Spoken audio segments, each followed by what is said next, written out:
Hey YouTube, Anna here. So I wanted to make a video this week about how to travel with an infant. So as you know from my last video, we've traveled all over. We went to Oregon, we took 2 car trips to Denver and Boulder, and we flew to Las Vegas, and yeah, we had a little in-state trip.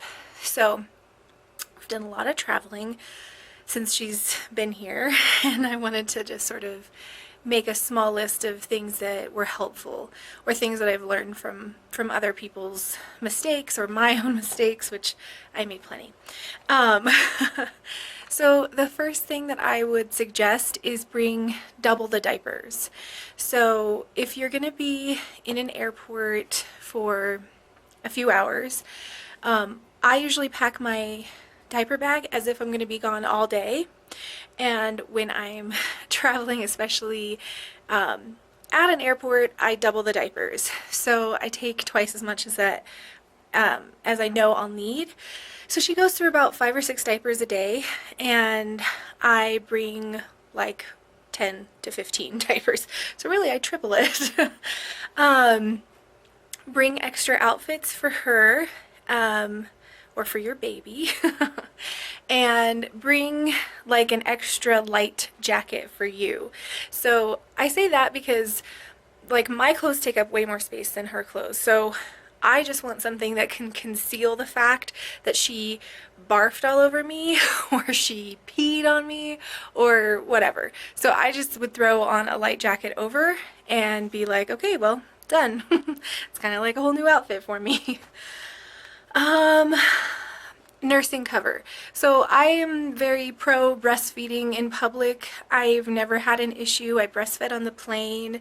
My husband was a little weirded out by that, but he got over it. It was fine.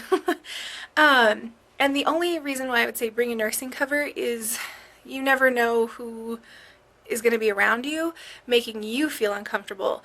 Not that you should feel uncomfortable breastfeeding, but if you feel like there was a creepy man at the Las Vegas airport, and that was the only time that I really encountered a place where I was like, I desperately need a, a nursing cover. I was trying to say definitely and desperately at the same time, and it came out all weird.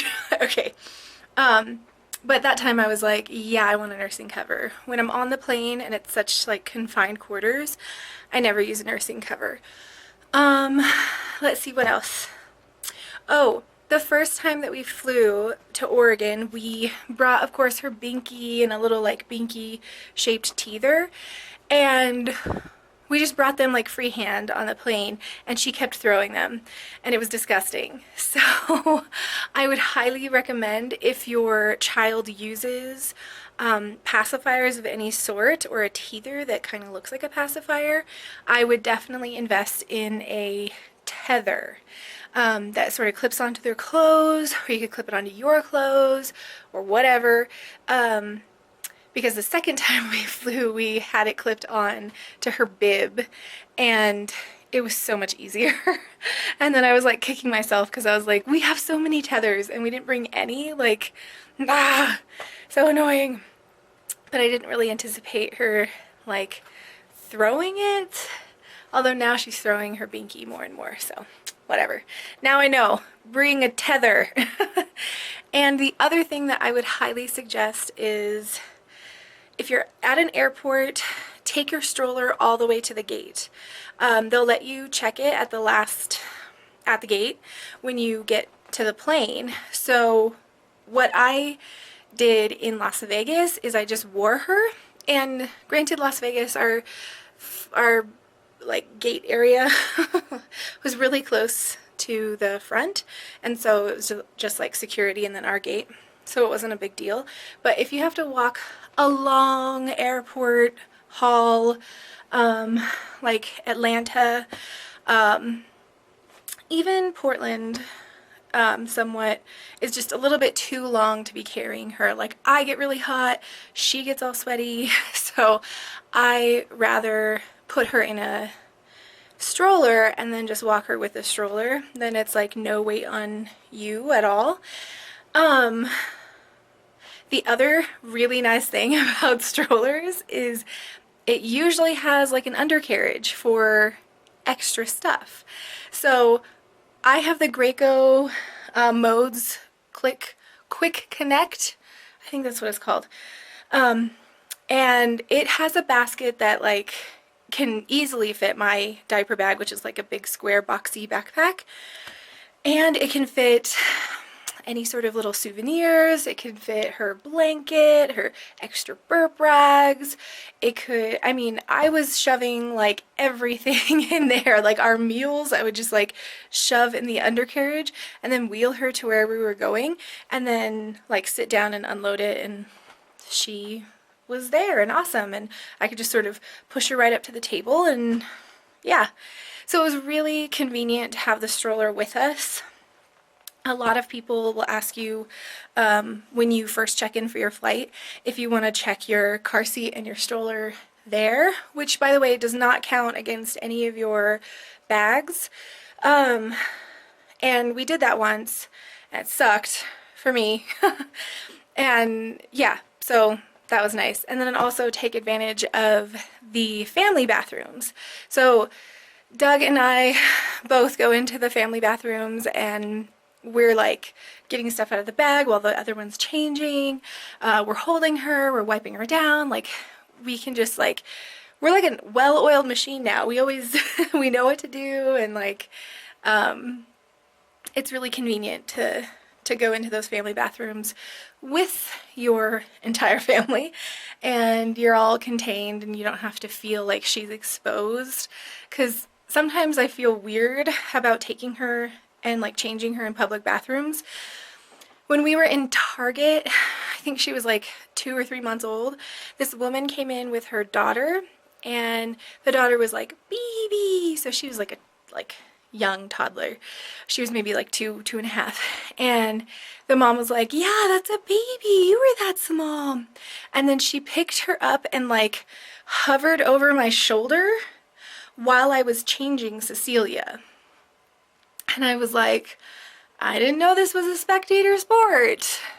And then she kind of just like, haha, and then left. But I was like, I understand that your daughter was interested, and I get that you would like pick her up to kind of show her as you're leaving, but I would never just like stop and look over a mom's shoulder while they're changing their naked baby. Like, you just look and you notice and then you go on your way. Like, doesn't need to be a full-on spectacle. So I always feel weird changing her in front of people just because you never know. Like, yeah, you just never know. It makes me uncomfortable. So I really like the family bathrooms. What else? I think that's really it. Like, Cecilia was so small when we took her that we didn't have many toys for her. Now, in about a month or so, we're going to be flying again, and we will bring toys because she absolutely loves her O-ball, which I don't even know where it is, but it's like this round ball that has meshy holes cut out of it. Oh, I think I know where it is. And it has rattle pieces stuck in it. Where are you? Oh, of course I thought I knew where it is, but it's not in here. Anyway, so she has like a little rattle ball that's really easy to grip, and so she loves that thing.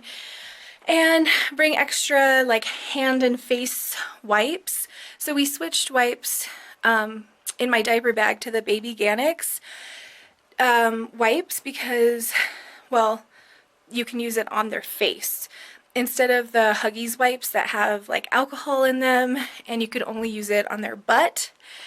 Yeah, so we use the Baby Ganix now, and that's safe for head to toe cleaning, which I would highly recommend as well. So that is my little spiel on how to travel with an infant, at least in my case. Those are all the tips I have. And let me know what your guys is, like, what's your strategy? When you travel with your baby, what do you bring with you? What would you say, like, is totally worth the space that it takes up, or versus like, no way would I ever bring that again. You know me, I'm a minimalist. I don't really like bring a lot of stuff with us. So yeah, I just don't want to keep track of it all. Okay, well, that is my whole video. I hope you guys have a wonderful week and a happy Thanksgiving for those of you in the US, and I will talk to you later. Bye!